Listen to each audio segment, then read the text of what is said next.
圣上。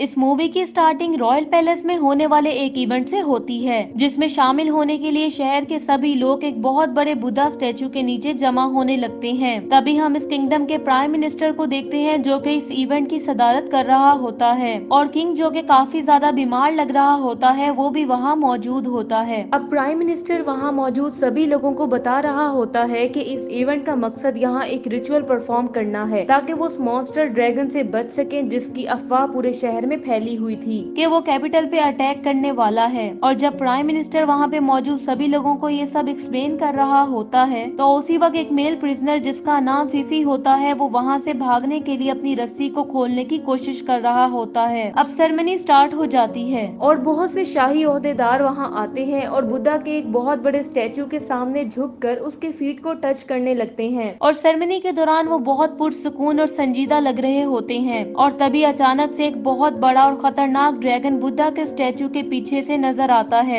जिसे देख के सभी लोग बहुत ज्यादा डर जाते हैं। और जब वो ड्रैगन किंग पे अटैक करने की कोशिश करता है, तो बुद्धा स्टैचू अपने एक हाथ से ड्रैगन की टेल को पकड़ लेता है, जिससे ज्वाइंट ड्रैगन को बहुत ज्यादा गुस्सा आता है और वो बुद्धा स्टैचू पे ही अटैक कर देता है, जिससे वो स्टैचू डिस्ट्रॉय हो जाता है। लेकिन जल्दी वो स्टैचू अपनी बॉडी को दोबारा से रिकवर कर लेता है और दोबारा अपनी पुरानी हालत में वापस आ जाता है, जिससे ज्वाइंट ड्रैगन गुस्से से पागल हो जाता है और बुद्धा स्टैचू पे अटैक करने के लिए वो अपनी टेल को 8 बड़े ड्रैगन्स में बदल देता है। तभी अचानक से बुद्धा स्टैचू अपनी आंखें खोलता है और ज्वाइंट ड्रैगन को डिस्ट्रॉय कर देता है। ये देख के किंग जल्दी से बुद्धा स्टैचू का शुक्रिया अदा करता है, क्योंकि उसने उनको ज्वाइंट ड्रैगन से बचा लिया था। ये बुद्धा का स्टैचू नीपोई नामी एक ट्राइब के लिए बहुत ज्यादा इम्पोर्टेंट था, क्योंकि वो इसकी पूजा करते थे। तभी हमें दिखाया जाता है कि वहाँ पे मौजूद गार्ड्स पे किसी ने तीरों से अटैक कर दिया है। तभी हम वहाँ निंजास के ग्रुप को देखते हैं, जिसको एक लड़की लिंग यू लीड कर रही होती है, जो कि उस किंगडम पे अटैक के लिए आए थे। असल में लिंग यू सब लोगों को प्राइम मिनिस्टर के भेस में मौजूद एक शैतान की ट्रिक्स के खिलाफ जगाना चाहती थी, और वो किंग पे इवल मैजिक का असर खत्म करने के लिए उन पे नीडल से अटैक करने की कोशिश करती है। लेकिन उसका ये अटैक एक लड़की नाकाम बना देती है, जिसका नाम यूकी होता है, और वो नी पोई ट्राइब की नैब सरबरा होती है। अब लिंग यू और उसके साथियों की तरफ से किए गए अटैक की वजह से वहाँ पे अफरा तफरी मच जाती है, और इस सिचुएशन का फायदा उठाते हुए फीफी अपने आप को फ्री करने में कामयाब हो जाता है, जिसके बाद वो लिंगयू के साथियों पे अटैक कर देता है।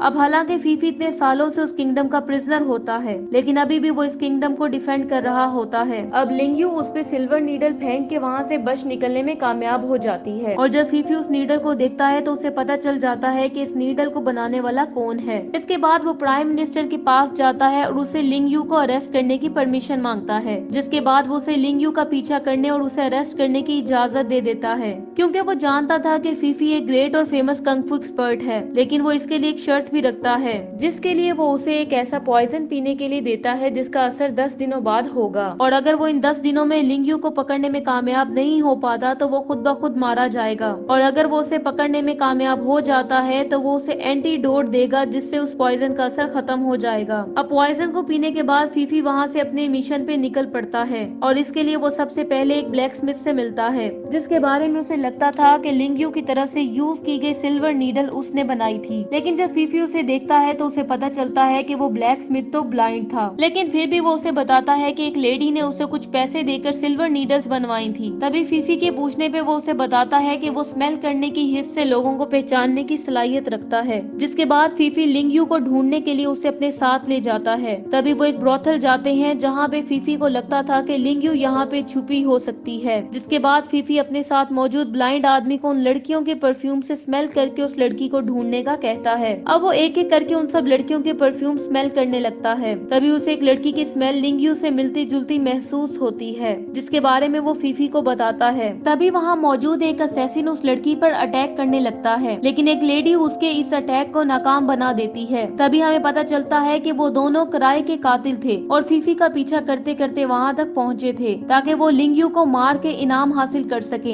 जिसका ऐलान प्राइम मिनिस्टर ने कर रखा था। अब ये दोनों असेसिन इनाम के लालच में एक दूसरे से ही लड़ने लगते हैं और इनकी लड़ाई के दौरान ही लिंगयू को मारने के लिए असेसिन्स का एक और ग्रुप भी वहाँ आ जाता है और वो भी वहाँ इनाम के लालच में ही आए होते हैं। तभी ये सब एक दूसरे से लड़ने लगते हैं, जबकि फीफी एक जगह आराम से बैठ के उनकी लड़ाई को देख रहा होता है और फिर उनमें से एक असेसिन फीफी पे भी अटैक करने लगता है, लेकिन फीफी उसके अटैक को बासानी रोक लेता है और उन सबको फाइट रोकने का कहता है और उन्हें बताता है कि जो लड़की उनके सामने है वो तो लिंगयू है ही नहीं। इसने जो परफ्यूम लगाया है वो यकीनन लिंगयू का ही है, लेकिन इसने लिंगयू के फेस का लेदर मास्क लगा रखा है। अब ये देख के वो सभी असेसिन्स मायूस हो जाते हैं और वहाँ से चले जाते हैं। अब फीफी को ये पता था कि इस लड़की को ये सब करने के लिए लिंगयू ने ही फोर्स किया होगा, इसलिए वो उससे लिंगयू के ठिकाने के बारे में पूछता है और वो लड़की इशारे से लिंगयू का पता बता देती है। और जब फीफी उस तरफ देखता है तो लिंगयू विंडो से जंप करके वहाँ से भाग जाती है। अब फीफी उसका पीछा करता है और उसे पकड़ लेता है, लेकिन फिर भी वो उसे चकमा दे के वहाँ से भागने में कामयाब हो जाती है। रात को फीफी दोबारा से ब्रोथल में आता है और उस रूम को चेक करने लगता है जिसमें लिंगयू रह रही थी, ताकि लिंगयू को ढूंढने के लिए कोई क्लू मिल सके। और तभी उसे वहाँ पे एक मैप मिल जाता है जिसमें एक सीक्रेट आइलैंड को जाने वाला रास्ता बना होता है और ये वो जगह थी जहाँ नीपोई ट्राइब के लोग जमा होते थे। फीफी फौरन ही वहाँ जाने के लिए निकल पड़ता है और मैप के मुताबिक एक अजीब और पुरस्कार गाँव में पहुँच जाता है। वहाँ के लोग भी काफी अजीब थे, जिनकी आंखें ज़ोंबीज की तरह लग रही थी और वो सीधा आगे की तरफ देख रहे होते हैं। और वहाँ पे जगह जगह नीपोई ट्राइब से ताल्लुक रखने वाले बुद्धा स्टैचू भी थे, जिनकी शेप बिल्कुल किंगडम में मौजूद बुद्धा स्टैचूज जैसी थी। फीफी वहाँ पे एक आदमी से बात करने की कोशिश करता है और कुछ इन्फॉर्मेशन के बदले रिवॉर्ड की ऑफर करता है, लेकिन वो आदमी उसकी बात पे ध्यान नहीं देता और कॉन्स्टेंटली आगे की तरफ ही देखता रहता है। लेकिन तभी बेल बजने लगती है और वो आदमी वहाँ से चला जाता है और उसके पीछे पीछे बाकी सब लोग भी कहीं जाने लगते हैं। फीफी भी उनका पीछा करने लगता है और तभी वो एक केव के पास पहुँच जाते हैं और वो सारे लोग उस केव के अंदर चले जाते हैं। फीफी को ये तजस्सुस होने लगता है कि ये लोग पता नहीं क्या करने वाले हैं, इसलिए वो भी भेस बदल के केव के अंदर चला जाता है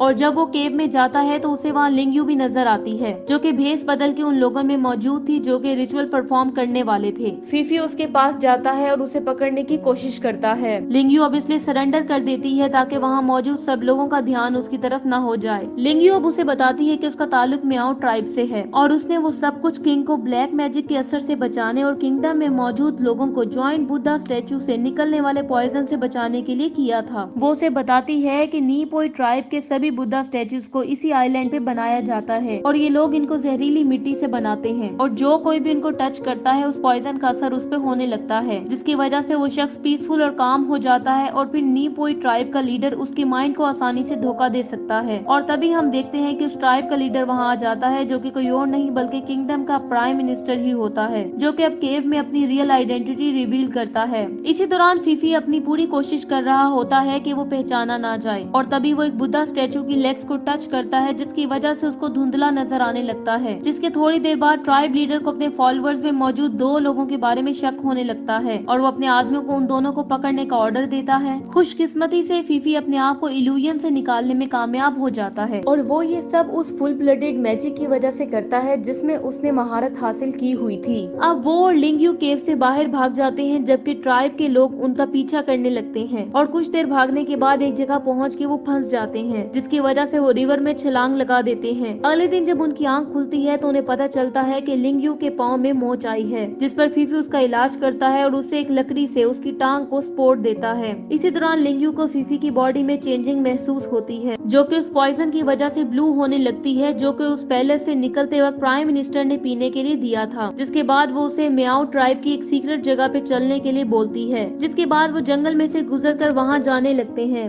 रास्ते में लिंगयू उसे बोलती है कि नीपोई ट्राइब का लीडर, जिसका नाम ओकी है, बेस बदलकर किंगडम का प्राइम मिनिस्टर बना हुआ है, जबकि असल प्राइम मिनिस्टर उस वक्त वहाँ से भाग गया था जब उसे पता चला था कि उस पे कातलाना हमला होने वाला है और वही अब मियाओ ट्राइब का लीडर है। नीपोई ट्राइब किंगडम पे अपनी टीचिंग के जरिए रूल करना चाहता है और सभी लोगों को बुद्धा स्टैचू के जरिए कंट्रोल करना चाहता है, जिनको जहरीली मिट्टी से बनाया जाता है, जो कि सिर्फ सीक्रेट आइलैंड पे पाई जाती है। अब कुछ देर जंगल में चलने के बाद यूकी और उसके सोल्जर्स अचानक से उन दोनों को रोक लेते हैं और यूकी उनको कोड़े मारती है जो कि जहरीले होते हैं, जिसकी वजह से वो दोनों बेहोश होने लगते हैं। अब यूकी के सोल्जर्स उन्हें मारने ही वाले होते हैं कि तभी वहाँ एक आदमी पहुंच जाता है जो कि उन सबको मारने लगता है और जल्दी वो सभी सोल्जर्स को मारने में कामयाब हो जाता है, जिसकी वजह से यूकी जल्दी वहाँ से भाग जाती है। जिसके बाद सीन शिफ्ट होता है और हमें फीफी को दिखाया जाता है जो कि होश में आने के बाद हालात का जायजा लेने के लिए घर से बाहर आता है और जब वो दरवाजे के सामने खड़ा होता है तो देखता है कि वहाँ मौजूद सभी लोग बहुत खुश हैं और वो वहाँ पे पीसफुली रह रहे होते हैं। तभी वहाँ पे असल वाला प्राइम मिनिस्टर आता है और उसे खाने के लिए इनवाइट करता है, जहाँ पे वो उसको सारी सच्चाई बताने लगता है।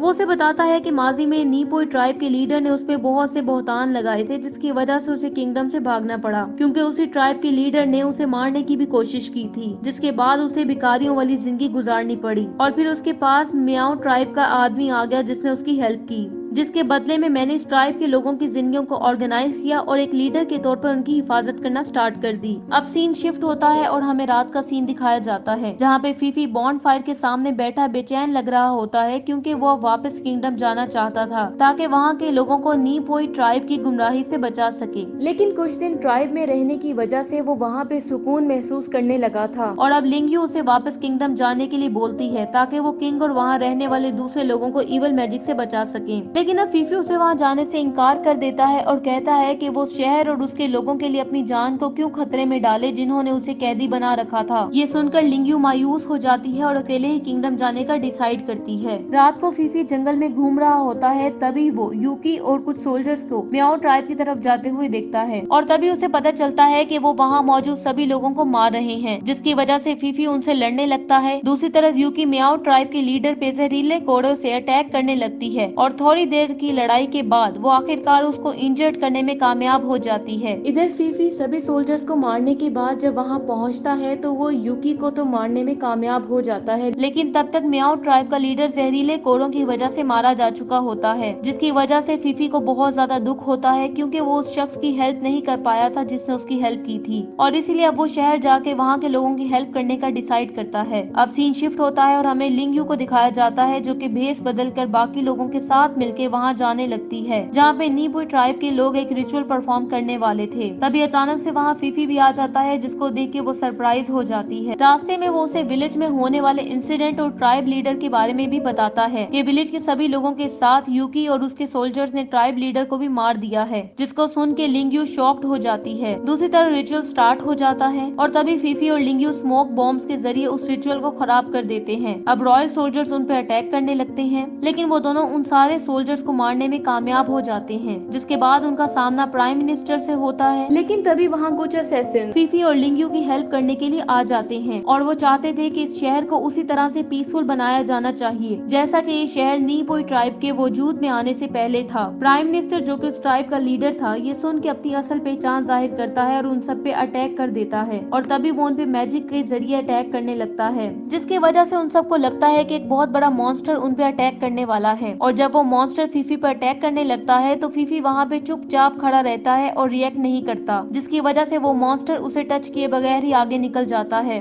जिससे फीफी को पता चल जाता है कि ये हकीकत नहीं बल्कि एक इल्यूजन है जो कि उसी लीडर ने क्रिएट की थी। जिसके बाद फीफी उस पे एक जोरदार अटैक करने लगता है और उसे इंजर्ड करने में कामयाब हो जाता है और अब फीफी उसे कैदी बनाने से पहले सभी लोगों के लिए पॉइजन के असर को ठीक करने के लिए एंटीडोट देने का कहता है। अगली सुबह हमें दिखाया जाता है कि उस एंटीडोट को यूज करने की वजह से वहाँ के लोगों की लाइफ अब नॉर्मल हो चुकी होती है और वो सुकून वाली जिंदगी गुजार रहे होते हैं और फीफी और लिंगयू ये सब कुछ देखकर बहुत ज्यादा खुश हो जाते हैं और इसी के साथ ही मूवी एंड हो जाती है। Thank you so much for watching.